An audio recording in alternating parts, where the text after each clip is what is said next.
Welcome to the video tutorial Project Finance Prototypical Structure. The following topics are addressed: generic parties and their functions, network of contractual relations. The video tutorial will be concluded by a list of references and an imprint. What is the prototypical structure of project finance?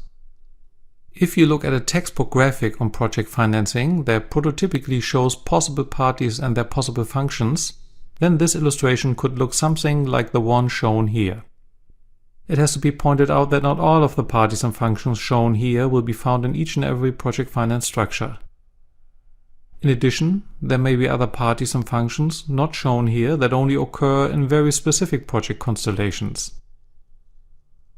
However, the central element will almost always be a project company, in other words a special purpose company, here abbreviated as SPC.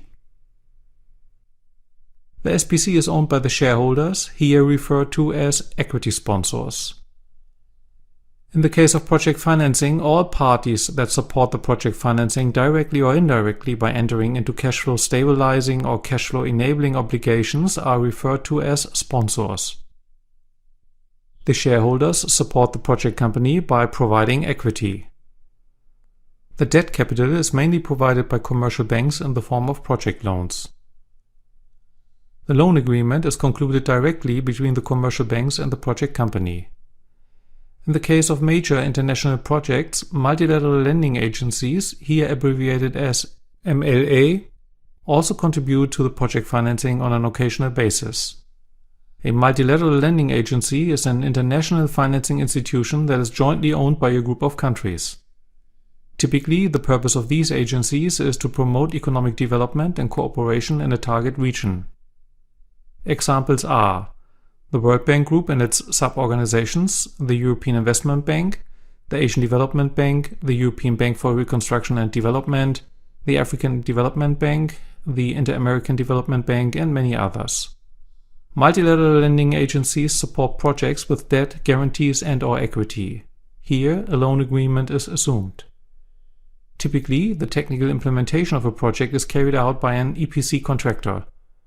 EPC is an abbreviation that stands for Engineering, Procurement and Construction. The EPC Contractor concludes an EPC contract with the project company. The EPC contractor usually acts as a general contractor who coordinates the subcontractors and combines them into a turnkey solution. Often, the main subcontractors are included by name in the general agreement as so-called nominated subcontractors. As a result, claims from the EPC contract can be made by and against the sub-suppliers. This can become important if the EPC contractor has filed for insolvency. If the EPC contract is based on an export transaction, special risks arise for the EPC contractor and the financing commercial banks. In these cases, it will often be necessary to involve an export credit agency, abbreviated here as ECA. ECAs are usually government agencies or sponsored by the government. Under certain conditions, they cover the risks arising from export credit receivables that have arisen in the course of project financing. The applicants and the policyholders are the EPC contractor and the commercial banks granting the loans linked to the export transaction. Depending on the project type and production process, it may be necessary for the project to be supplied with appropriate feedstock for production. Typically, a supply contract is concluded to ensure a continuous supply of feedstock for the project. In an ideal supply contract, prices, quantities and qualities are defined for a medium to long-term period. In renewable energy projects, wind, sun, geothermal energy, water and wave power are available virtually free of charge. In these cases, no supply contract is needed, of course. Furthermore, the sale of products and services can be secured in a medium to long-term purchase agreement with one or more customers. In this case, the off-taker concludes an off-take agreement with the project company. Again, prices, quantities and qualities are defined for a medium to long-term period. There are a variety of contract types with individual arrangements, as will be discussed later. In certain industries, markets and for some project designs, it is not possible to conclude off-take agreements. Here, the products must be sold on the free market. In other cases, there is a governmental guarantee for the offtake of the products and services generated by the project, which can be defined by law or a concession agreement. In these cases, it may be necessary for the host government to grant a concession and/or issue guarantees. Of course, government concessions may also be required in other cases where the government does not make any further commitments regarding offtake. The project company does not necessarily have to have its own personnel. In the case of complex plant and systems engineering, it may also be necessary to use highly specialized personnel for management, operation, and maintenance. Professional management, operation, and maintenance can determine the success of a project. Therefore, external operators are often involved in the project through an operation and maintenance agreement. Last but not least, insurance companies will be involved in the realization of project and financing concepts through insurance policies.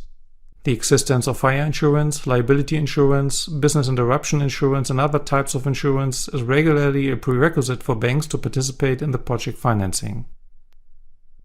Finally, it should be pointed out once again that project financing can have quite different structures, which may also differ significantly from the prototypical structure shown here. Moreover, the illustration shows only rough connections between the individual parties and agreements, which will be demonstrated in the next subchapter.